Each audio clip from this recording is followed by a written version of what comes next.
तो हेलो दोस्तों, नमस्कार और स्वागत है आपका आज के हमारे नए वीडियो पे। तो दोस्तों आज हम लोग बात करने वाले हैं बहुत ज़्यादा जो BAMS के जो स्टूडेंट्स हैं, बहुत ज़्यादा हड़ताल हो रहा है अभी आजकल।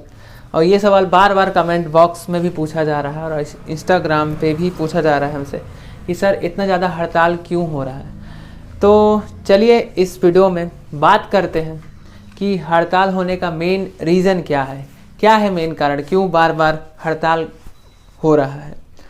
तो दोस्तों इसका मेन कारण ये है, लास्ट ईयर जिस समय कोविड बहुत ज़्यादा बढ़ गया था, कोविड महामारी, उस टाइम पे जो BAMS के डॉक्टर्स थे और जो MBBS के डॉक्टर्स थे, उनका जो स्टाइपेंड था वो 7,500 रुपये था और उसको गवर्नमेंट ने बढ़ाने के लिए कहा था। उसे बढ़ाने के बाद वो 17,000 रुपये BAMS और जो MBBS के डॉक्टर्स थे उनका भी, दोनों का मतलब 17,000 रुपये स्टाइपेंड मिलना था। बट ऐसा हुआ नहीं।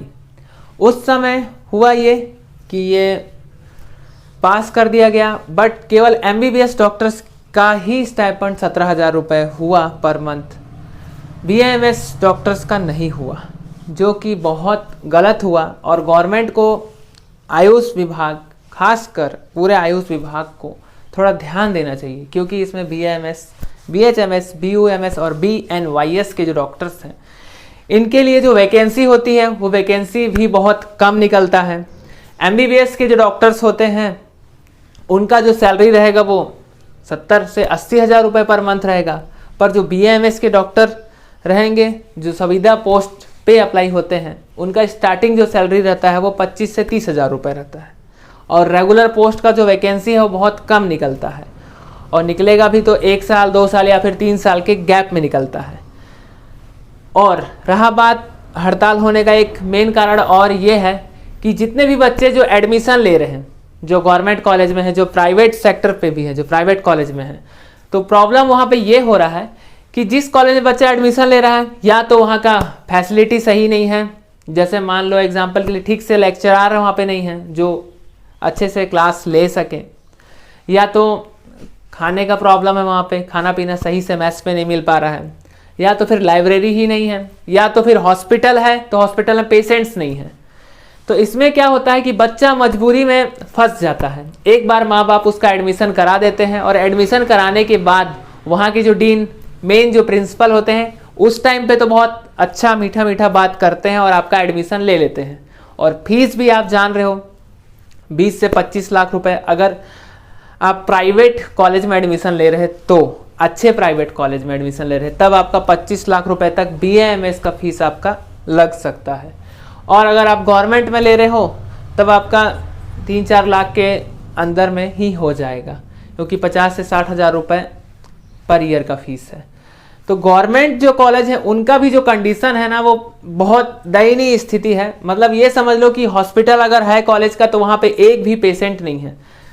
तो यही सब जो बात है, आप समझ सकते हो, आप सब्सक्राइबर हो हमारे, आप में से बहुत सारे BAMS के स्टूडेंट्स होंगे, BHMS के स्टूडेंट होंगे, या फिर नीट का तैयारी कर रहे होंगे, जो आगे चल के BAMS करने का सोच रहे होंगे, या फिर MBBS करने का सोच रहे होंगे। गवर्नमेंट MBBS डॉक्टर के ऊपर ज़्यादा ध्यान देती है, और BAMS जो डॉक्टर्स हैं, आयुष विभाग के जो डॉक्टर्स हैं, उनके ऊपर कम ध्यान देती है। यही मेन रीज़न है बार बार हड़ताल होने का। क्योंकि देखो, स्टाइपेंड बराबर मिलना चाहिए, बराबर ड्यूटी जब बराबर होती है तो स्टाइपेंड भी बराबर होना चाहिए। जो MBBS डॉक्टर को फैसिलिटी मिलती है वही आयुष विभाग के डॉक्टर्स को भी मिलना चाहिए, जो BAMS, BNYS, BHMS और BUMS किए हैं। तो गवर्नमेंट को इस पे ज़रूर ध्यान देना चाहिए।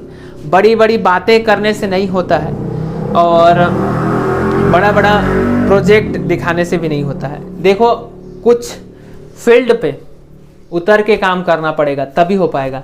यही मेन रीज़न है हड़ताल होने का। क्योंकि बार बार सुनने के लिए मिलता है कि ऋषिकेश में हड़ताल हो गया, उत्तराखंड में हड़ताल हो रहा है, हरियाणा में हड़ताल हो गया। बार बार ऐसा हड़ताल होने का रीज़न यही है कि जो स्टूडेंट्स की मांगे हैं वो पूरी नहीं हो रही हैं। MBBS डॉक्टर हड़ताल में उतर जाएं तो देखो उनकी मांगे तुरंत, जैसे हड़ताल में हुए इमरजेंसी बंद कर दिए, फिर देखो कैसे मांगे पूरी नहीं होंगी।